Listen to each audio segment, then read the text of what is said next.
listeners. Thank you for being here for our weekly podcast, the Class Action Weekly Wire. I'm Jerry Maatman, a partner at Duane Morris, and joining me today are my three most favorite California colleagues, Shireen, Nick, and Nathan. Thank you so much for being on our podcast. Thanks, Jerry. Happy to be part of the podcast. Thanks, Jerry. Glad to be here. Thank you, Jerry. It's always a pleasure. Today on the podcast, we're discussing this year's edition of the Duane Morris PAGA Review. This is a unique publication offered in an ebook format from our Duane Morris Class Action Defense blog. Shireen, can you tell our loyal readers a bit about this year's book? Absolutely, Jerry. So for many years, actions under the California Private Attorneys General Act, or PAGA, were used by plaintiffs or the plaintiff's bar as a workaround to arbitration agreements between employers and employees.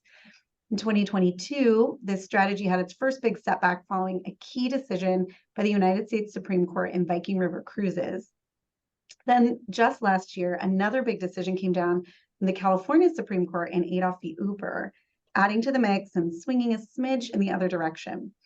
To assist with understanding what this means for employers facing PAGA claims, Duane Morris has released the Duane Morris Private Attorneys General Act Review, and 2024 is the latest edition of this annual publication. It analyzes key PAGA rulings and litigation developments in 2023 and the significant trends that are apt to impact these types of representative actions in 2024. We hope that companies and employers will benefit from this resource and that it will aid them in their compliance with these evolving laws and standards. After practicing law for 4 decades, I've always thought that PAGA representative actions are some of the most vexing and challenging and difficult cases to defend. Nathan, what are some of the key takeaways for employers in terms of developments over the past 12 months? Well, according to data maintained by the California Department of Industrial Relations, the number of PAGA notices filed with the California Labor and Workforce Development Agency, or the LWDA, has increased exponentially over the past 2 decades. At the same time, the plaintiffs' bar in California has used PAGA actions to circumvent workplace arbitration agreements that include class action waivers on the grounds that PAGA claims were somehow different than class actions and therefore not covered by arbitration defenses. But this PAGA workaround has suffered significant setbacks in 2022 and 2023. If one keeps a litigation scorecard, it kind of changes by the inning. It's an area that's very much in flux. Nick, what are some of the setbacks that employers experienced over the past year in terms of defense of PAGA representative actions? Well, Jerry, in July of 2023, the California Supreme Court issued its ruling in Adolph v. Uber. The court held that the individual PAGA plaintiffs' individual claims could be compelled to arbitration, but that the class claims or the representative claims could not be. The court also ruled that the plaintiff retained standing to maintain that representative PAGA claim so long as they are an aggrieved employee. The court said that if the plaintiff loses an arbitration, they are not an aggrieved employee and therefore would lack standing. However, if the plaintiff were to prevail or to settle their individual claims in arbitration, they could then return to court to prosecute their non-individual representative PAGA claims. Our Duane Morris Class Action Review from 2024 examined 1,300 rulings. By my way of thinking, I think that this particular ruling by the California Supreme Court may be the most important of all of those rulings. Shireen and Nick, I'd be interested in your takeaways of what this means for employers going forward. That's a great question, Jerry. I think in the wake of Adolph, the stakes for employers in individual PAGA arbitrations are really, really high. Employers facing PAGA claims should conduct an early assessment of the plaintiff's individual claims, and if they are not meritorious, aggressively defend the matter, because a win in arbitration will completely extinguish the court case as well. We're already seeing PAGA plaintiffs attempt to avoid arbitration through increasingly tenuous theories or attempt to circumvent these agreements altogether through really creative pleading. It remains to be seen if these pleading strategies will be condoned by the California courts, but it's a big issue for employers.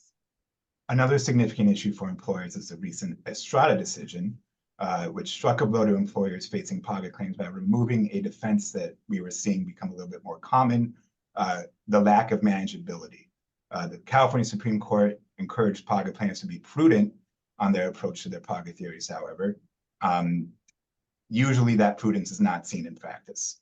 While the decision did effectively remove the possibility of manageability as a ground for dismissal, the decision did leave open an employer's ability to seek dismissal on other due process grounds.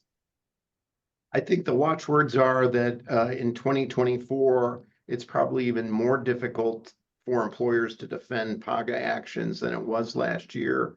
Nathan, do you have any inside baseball tips for employers in terms of this most recent California Supreme Court ruling and what it may mean?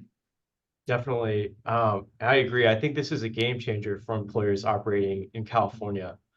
The Estrada Court held in a unanimous decision that trial courts lack inherent authority to dismiss claims under PAGA with prejudice due to the lack of manageability.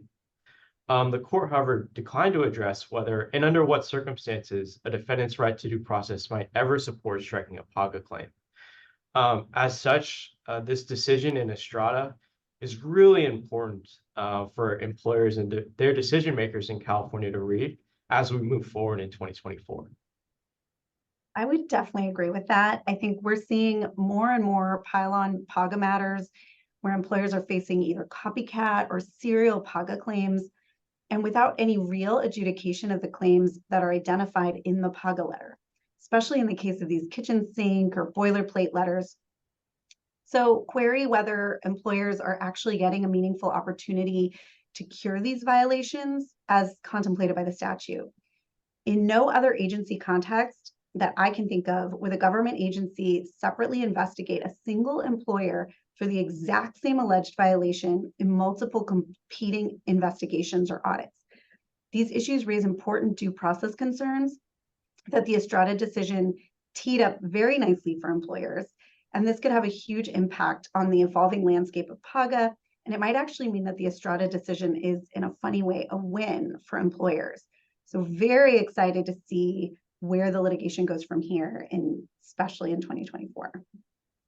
Well, this is truly an area that on our blog we'll be tracking on a day-by-day and week-by-week basis in terms of new developments under California law and PAGA litigation.